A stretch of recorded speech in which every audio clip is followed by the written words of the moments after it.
Que la ultraderecha es una fuerza creciente en Europa es una realidad que todos conocemos bien.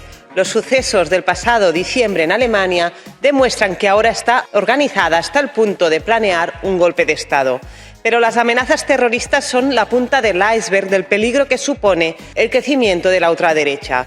Justamente en España, la ultraderecha tiene nombre y apellido, está políticamente institucionalizada e incluso ha entrado en gobiernos regionales de la mano del PP. El partido Vox defiende una política xenófoba, homófoba, racista, misógina, como ha demostrado con el protocolo antiabortista de Castilla y León, copiado de la ley de Orbán en Hungría. Es que no sé mucho de embarazos.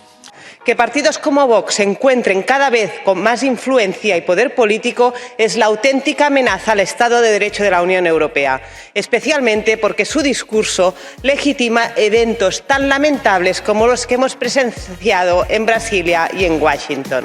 Actuemos antes de que los valores democráticos y los derechos humanos sean cosa del pasado. Gracias.